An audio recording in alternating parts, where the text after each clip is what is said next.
अस्सलाम वालेकुम students, YouTube channel accounting with sir Umair के साथ मैं एक बार फिर हाजिर हूँ।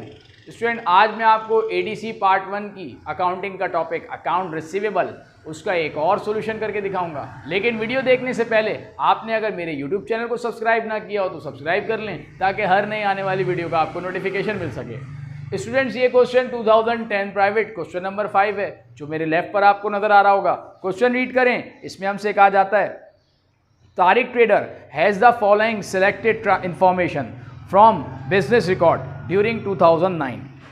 Sold merchandise rupees 2,20,000 and for cash rupees 50,000.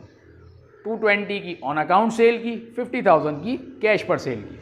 Then collected cash from customer. Customer से कैश कलेक्ट किया 60,000 on account जो क्रेडिट पर सेल की उसकी अमाउंट रिकवर हुई. Then accepted a note from customer on account 6,000.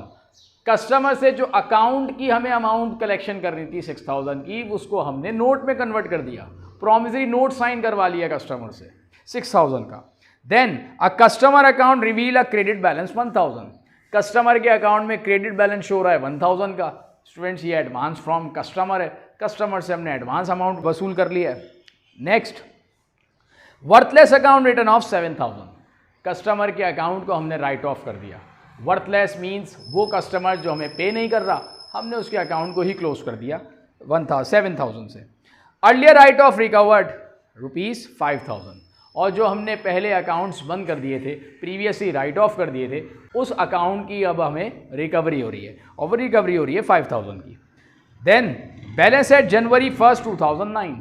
जनवरी 1, 2009 पर अकाउंट रिसीवेबल का balance given है 1,50,000. Allowance for bad debts credit balance है 7,500. अलाउंस फॉर बैड डेट्स का बैलेंस है 7,500. देन नोट रिसीवेबल का बैलेंस दिया हुआ है हमें 3,000 का. रिक्वायरमेंट में कहा जाता है prepare general entry for A to F above. हमें एंट्रीज पास करनी है A to F की. Then compute and prepare the adjusting entry assuming that the bad debts are estimated 5% of account receivable. फिर हमें बैड डेट्स कंप्यूट करना है और bad debts जो हमें कंप्यूट करना है वो अकाउंट रिसीवेबल के एंडिंग बैलेंस का 5%, मतलब बैलेंस शीट अप्रोच से हमें इसका बैड डेट्स कैलकुलेट करना है. Next, prepare the partial balance sheet as at December 31, 2009. और फिर हमें उसकी बैलेंस शीट बनानी है दिसंबर 31, 2009 पर. तो स्टूडेंट्स, पहले हम इसकी जनरल एंट्री पास करते हैं. कैश पर हमने सेल आउट की 50,000 की मर्चेंडाइज, 220 की अमाउंट अकाउंट सेल की, टोटल हो गई 2,70,000. हमने एंट्री पास की cash debit 50,000, account receivable debit 2,20,000 क्योंकि ये ऑन अकाउंट सेल की, और टोटल सेल्स हो गई 2,70,000. नरेशन हमने पास की to record sold goods for cash and on account. Then हमें कस्टमर से कलेक्शन हो रही है, जो हमने क्रेडिट पर पहले सेल की उसकी हमें कलेक्शन हो रही है, और वो कलेक्शन हो रही है 60,000 की. हमने उसकी एंट्री पास की कैश डेबिट और account receivable credit to record collection from customer. Next में हमसे कहा जाता है कि हमने नोट रिसीव कर लिया कस्टमर से, और वो जो हमने नोट रिसीव किया कस्टमर से उसका अमाउंट दिया हुआ है 6,000. हमने इसकी एंट्री पास की note receivable debit account receivable credit. Student, ये मैं आपको याद दिला दूं कि अकाउंट रिसीवेबल ज़बानी कलामी होती है, कोई रिटर्न एग्रीमेंट नहीं होता. तो वो जो अकाउंट रिसीवेबल था वो हमने ख़त्म कर दिया, उसकी जगह हमने एक प्रॉमिसरी नोट साइन कर लिया. अब उस नोट की अमाउंट हमें कस्टमर से रिसीव करनी है, जो कि नोट रिसीवेबल डेबिट हो गया और अकाउंट रिसीवेबल क्रेडिट हो गया. नरेशन हमने पास की to record note accepted from customer. Then customer के अकाउंट में क्रेडिट बैलेंस शो हो रहा है और वो क्रेडिट बैलेंस शो हो रहा है 1,000. हमने उसकी एंट्री पास की अकाउंट रिसीवेबल डेबिट और advance from customer credit. Advance from customer liability होती है, और लाइबिलिटी जब इंक्रीज होती है तो हम उसे क्रेडिट रिकॉर्ड करते हैं 1,000 से. हमने उसकी नरेशन पास की to record the advance receive from customer. Then a worthless account write off. Customer के अकाउंट को हमने क्लोज कर दिया 7,000 से. जब कस्टमर के अकाउंट को हम स्टूडेंट्स क्लोज करेंगे तो जो अकाउंट रिसीवेबल होगा वो ख़त्म हो जाएगा. इसी तरह जो अलाउंस फॉर बैड डेट्स है, जो कि अकाउंट रिसीवेबल के साथ लगा रहता है क्योंकि वो प्रोविजन है, वो अलाउंस फॉर बैड डेट का भी अकाउंट क्लोज कर देंगे. तो अलाउंस फॉर बैड डेट वैसे तो कॉन्ट्रा एसेट होता है और इसकी नेचर भी क्रेडिट होती है, लेकिन चूंकि हम राइट ऑफ कर रहे हैं तो अलाउंस फॉर बैड डेट्स को हम ख़त्म कर देंगे, और जब अकाउंट को क्लोज करेंगे तो हमें इसकी एंट्री पास करेंगे allowance for bad debts debit और अकाउंट रिसीवेबल क्रेडिट. ये हमने 7,000 से अकाउंट राइट ऑफ कर दिया. देन राइट ऑफ अकाउंट की हमें रिकवरी हो रही है, और वो रिकवरी हो रही है हमें 5,000 की. तो हम इसकी 2 एंट्रीज पास करेंगे। पहले हम इसके अकाउंट को रीओपन करेंगे, तो हम इसकी एंट्री बनाएंगे account receivable debit allowance for bad debts credit.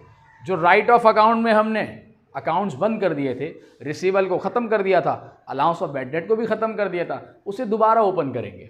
इसीलिए हम अकाउंट रिसीव को दोबारा ओपन करके डेबिट ले जाएंगे और अलाउंस फॉर बैड डेट्स को क्रेडिट रिकॉर्ड करेंगे 5000 से। ये उसी अमाउंट से बनेगी जितने से रिकवरी हो रही है। देन फिर दूसरी एंट्री बनाएंगे कैश डेबिट और अकाउंट रिसीवेबल क्रेडिट 5000 से। नरेशन हमने पास की to record the cash receive from customer. तो स्टूडेंट ये तो इसकी एंट्रीज पास हो गई।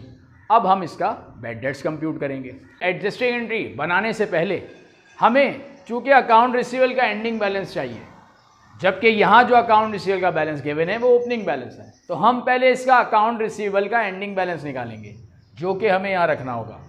यह अकाउंट रिसीवेबल का एंडिंग बैलेंस हम जनरल लेजर बनाएंगे, इसके लिए टी अकाउंट बनाएंगे, उससे निकालेंगे। अकाउंट रिसीवेबल का ओपनिंग बैलेंस जो कि हमें पहले से गिवन था 1 जनवरी 2009 पर 1,50,000, वो हमने डेबिट साइड रखा। और जितनी हमने एंट्रीज पास की उसमें जहाँ जहाँ अकाउंट रिसीवेबल रिकॉर्ड हुआ था वो हमें यहाँ पर पुट करना होगा। तो फर्स्ट एंट्री में अकाउंट रिसीवेबल डेबिट रिकॉर्ड हुआ था 2,20,000 से, हमने वो 2,20,000 डेबिट रखा। उसके क्रेडिट पर जो अकाउंट था वो सेल्स था, वो हमने यहाँ मेंशन कर दिया कि अकाउंट रिसीवेबल डेबिट हो रहा है, उसका रीज़न सेल्स है। नेक्स्ट एंट्री जो हमने पास की थी, उसकी एंट्री हमने पास की थी कैश डेबिट और account receivable credit. Account receivable 60,000 था, क्रेडिट किया और रीज़न हमने उसका लिख दिया डेबिट वाला अकाउंट मतलब कैश। फिर नेक्स्ट एंट्री हमने पास की नोट रिसीवेबल की, उसकी हमने एंट्री पास की नोट रिसीवेबल डेबिट और account receivable credit. Account receivable को हमने क्रेडिट किया 6,000 से, रीज़न लिख दिया उसका हमने नोट रिसीवेबल। फोर्थ एंट्री हमने पास की अकाउंट रिसीवेबल डेबिट और एडवांस फ्रॉम कस्टमर क्रेडिट। तो अकाउंट रिसीवेबल हमने डेबिट रिकॉर्ड किया 1,000 से, रीज़न लिख दिया advance from customer. Then fifth entry हमने पास की अकाउंट रिसीवेबल क्रेडिट और allowance for bad debts debit, जो कि राइट ऑफ की एंट्री थी। अकाउंट रिसीवेबल को क्रेडिट किया हमने 7,000 से, रीज़न हमने लिख दिया उसका allowance for bad debts. Next entry हमने पास की जिसमें हमने रिकवरी हो रही थी, उसका हमने अकाउंट पहले रीओपन किया था, account receivable debit allowance for bad debts credit. Account receivable debit रखा, रीज़न लिख दिया अलाउंस फॉर बैड डेट्स। और लास्ट एंट्री जिसमें कैश कलेक्ट हुआ था, हमने उसकी एंट्री पास की कैश डेबिट और अकाउंट रिसीवेबल क्रेडिट। हमने अकाउंट रिसीवेबल को क्रेडिट किया, रीज़न लिख दिया कैश। देन हमने इनका टोटल किया तो डेबिट साइड का टोटल है 376,000, जबकि क्रेडिट साइड का हम टोटल करते हैं तो ये आता है 76,000। जबकि क्रेडिट साइड का हम टोटल करते हैं तो ये आता है 78,000। हमने 3,76,000 में से ये 78,000 माइनस किया तो रिमेनिंग बैलेंस बचा है स्टूडेंट्स 2,98,000 का, वो हमने यहाँ रख दिया ताकि दोनों साइड इक्वल हो जाएं। 298,000 का अमाउंट को हमने नाम दिया बैलेंस कैरीड डाउन। इसको आप कैरी फॉरवर्ड भी लिख सकते हैं, CF भी लिख सकते हैं, जो कि एंडिंग बैलेंस होता है। ये 298,000 जो 2009 का एंडिंग है, चूँकि हैवी साइड डेबिट साइड थी, हमने इसका 1 जनवरी 2010 पर ब्रॉड डाउन बैलेंस बना दिया 298,000। यही 298,000 बैलेंस हमने यहाँ रख दिया जो कि एंडिंग बैलेंस है अकाउंट रिसीवेबल का। बैड डेट का रेट जो कि हमें गिवन है 5%। 2,98,000 का हमने 5% कंप्यूट किया तो जो आया 14,900, ये अलाउंस फॉर बैड डेट्स का एंडिंग बैलेंस है। इट मीन्स साल के आखिर में स्टिल 14,900 अमाउंट डाउटफुल है। अब अलाउंस फॉर बैड डेट्स का बैलेंस जो कि अनएडजस्टेड बैलेंस होता है, बैलेंस बिफोर एडजस्टमेंट होता है, वो हम कैसे निकालेंगे? तो उसके लिए भी हमें एक जनरल लेजर बनाना होगा अलाउंस फॉर बैड डेट्स का। अलाउंस फॉर बैड डेट्स का ओपनिंग बैलेंस हमने रखा 7,500 जो कि हमें गिवन था क्वेश्चन में। एंट्री जो हमने बनाई तो फिफ्थ एंट्री में अकाउंट रिसीवेबल हमने क्रेडिट रिकॉर्ड किया था और अलाउंस फॉर बैड डेट को डेबिट रिकॉर्ड किया था, जिसमें हमने कस्टमर का अकाउंट राइट ऑफ किया। तो अलाउंस फॉर बैड डेट्स हमने डेबिट रखा 7,000, उसका रीज़न हमने लिख दिया account receivable. Then sixth entry में जिसमें रिकवरी हो रही थी तो हमने उसका अकाउंट जब ओपन किया तो हमने उसकी एंट्री पास की account receivable debit allowance for bad debts credit. उसमें हमने allowance for bad debt credit रखा 5,000, रीज़न लिख दिया अकाउंट रिसीवेबल। अब हम इसका टोटल देखें तो ये हो गया 12,500। जो क्रेडिट साइड है 7,500 और 5,000, 7,500 बिगनिंग बैलेंस, 5,000 जो एंट्री से आया, ये दोनों हो गया 12,500।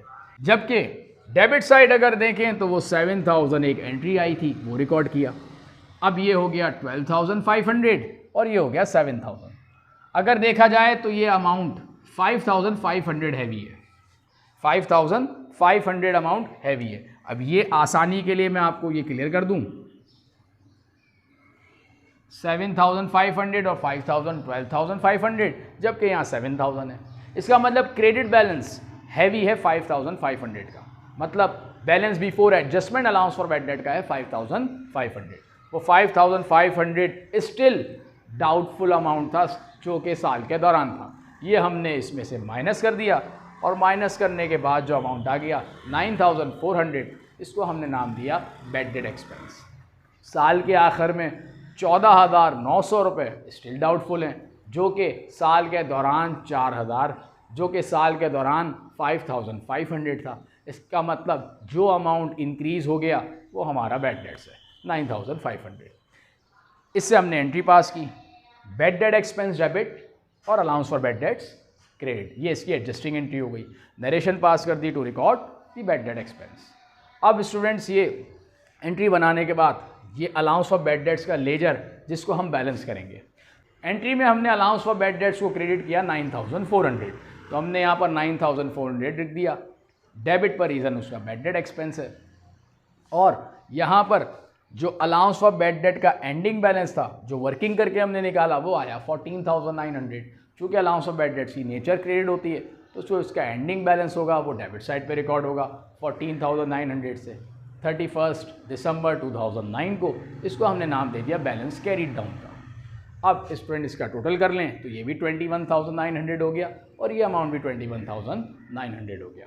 जो एंडिंग बैलेंस था 2009 का अलाउंस फॉर बैड डेट्स का, उसको हमने 1 जनवरी 2010 पर बैलेंस ब्रॉड डाउन बना दिया 14,900। तो स्टूडेंट ये लेजर हो गया अलाउंस फॉर बैड डेट का। ये याद रखें कि अलाउंस फॉर बैड डेट का जो लेजर हम कंप्लीट करेंगे वो हम एडजस्टिंग एंट्री बनाने के बाद करेंगे। अब हम इसकी बनाएंगे बैलेंस शीट। बैलेंस शीट पर आ जाएं। तारीख traders partial balance sheet student, इसमें अकाउंट रिसीवेबल के रेलिवेंट्स अकाउंट्स आपने रिकॉर्ड करने हैं। इसका मतलब ये हो गया कि account receivable, allowance for bad dates और नोट रिसीवेबल। एसेट साइड पर अकाउंट रिसीवेबल एंडिंग बैलेंस जो कि हमने कंप्यूट किया 298,000, अलाउंस फॉर बैड डेट्स का एंडिंग बैलेंस जो कि 14,900, जो कि मैंने बताया आपको कि स्टिल ईयर एंड पर ये डाउटफुल है। हमने ये 14,900 इसमें से माइनस कर दिया और नेट रियलाइजेबल आ गई वैल्यू 283,100। इसका मतलब ये हुआ कि अब नेट डाउटफुल अमाउंट माइनस करने के बाद जो हमें रिकवर होने के चांसेस हैं अमाउंट वो 283,100 है। देन नोट रिसीवेबल, तो स्टूडेंट नोट रिसीवेबल हमें क्वेश्चन में गिवन था बिगनिंग 3,000 और हमने एंट्री पास की, उसमें नोट रिसीवेबल डेबिट हुआ था 6,000 से। नोट रिसीवेबल एसेट है, डेबिट जाने का मतलब ये इंक्रीज़ हो गया, तो 3,000 प्लस 6,000 टोटल जो नोट हमें अब रिसीव करने हैं वो रिसीव करने हैं 9,000 के। वो नोट रिसीवेबल हमने रिकॉर्ड कर दिया 9,000 का। इसको टोटल हम इसलिए नहीं करेंगे क्योंकि ये पार्शियल बैलेंस शीट है और पार्शियल का बैलेंस शीट बैलेंस नहीं होती, टाई नहीं होती, क्योंकि इसकी सिर्फ एक साइड ही रिकॉर्ड हुई है, एसेट साइड। तो स्टूडेंट ये अकाउंट रिसीवेबल का एक क्वेश्चन था जो मैंने आपको सॉल्व करके दिखाया। उम्मीद है आपको ये कॉन्सेप्ट क्लियर हो गया होगा। अगर आपको मेरी वीडियो पसंद आए तो मेरे चैनल को ज़रूर सब्सक्राइब करें ताकि आने वाले मज़ीद क्वेश्चंस का आपको सोल्यूशन मिल सके, आने वाले मज़ीद क्वेश्चन का आपको नोटिफिकेशन मिल सके। नेक्स्ट वीडियो तक के लिए स्टूडेंट मैं आपसे इजाज़त चाहता हूँ। अल्लाह हाफिज़।